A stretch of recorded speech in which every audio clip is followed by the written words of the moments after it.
Good afternoon, everyone.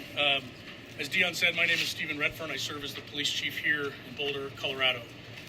Today I'm here to give you very preliminary information about an attack that occurred here in downtown Boulder at about 1:26 p.m. today.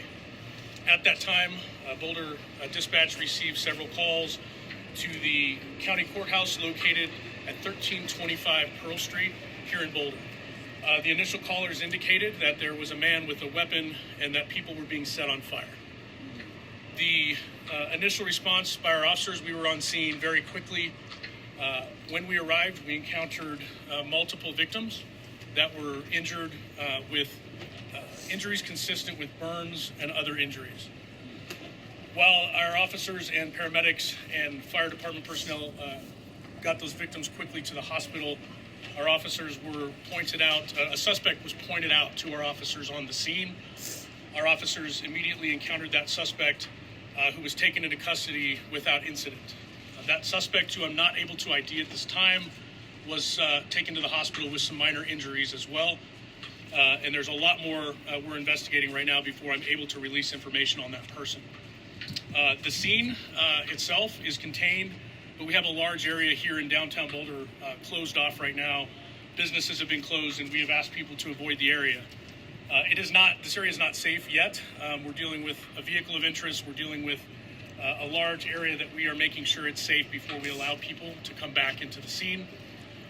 If your vehicle is here in the several block perimeter that we have, please follow our social media. We will announce when the roads are open and people can retrieve their vehicle as well. I appreciate everyone's patience as we work through this complex scene.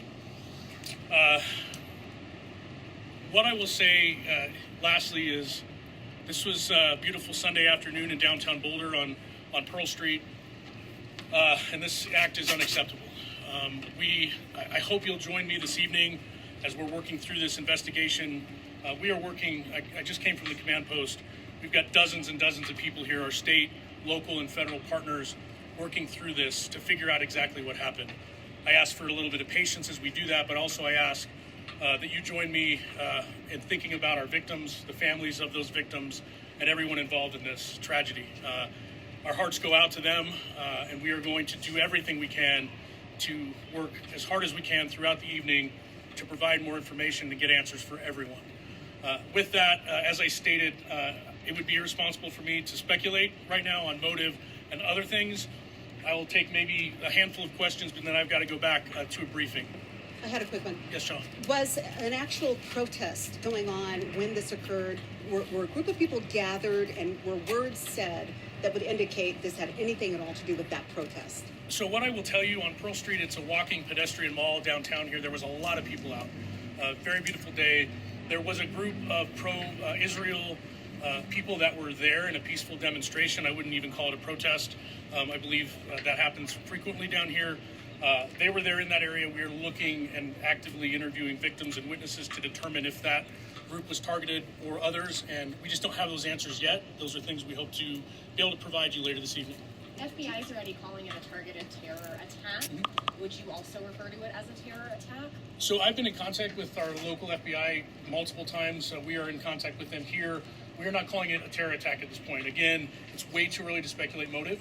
I know there's a lot out there on social media, but I ask people just to give us a little bit of patience while we work through a really complex scene. A lot of witnesses were here. We've taken them to another location to debrief them and interview them. As we do that, I think the picture will become more clear. But it would be irresponsible for me to speculate on motive this early on. We're only a couple hours into this thing. About the suspect, can you confirm the description about him? Because we know any picture running in social media. I haven't seen it, and I wasn't here when he was arrested. All I know is it's an adult male. We're working to identify that person. We're working to figure out where they're from, and we're in contact with our federal partners as well as we figure that out. Was something thrown at the group? That is being investigated as well. So our initial call, as I mentioned, was a report that someone was setting people on fire. That is fairly consistent with the injuries that we found on scene, but we're not 100% certain how that happened, and that's what we're doing to interview. There's a lot of witnesses that we're interviewing. I suspect within this evening, we'll have a better idea of exactly how those injuries occurred. Are you guys going to have additional security for Jewish and Israeli people helping the hostages and the weekly occurrence? Are you guys going to now have some additional security measures to protect youth in Boulder? So what I will say is, again, I cannot confirm right now that this was targeted at a specific group of people. We understand that there's a lot of tensions right now and a lot of issues in the United States and everywhere. Once we have a clear motive, we will react accordingly. And if that motive was a group was targeted, we will absolutely step up and ensure that additional security, additional presence. We want people to feel safe no matter what they're here for. How many people were injured? I don't have an exact number. What I will say is multiple.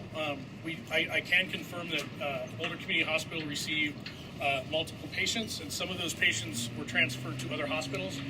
Right now, we have detectives working to find out specifically the number.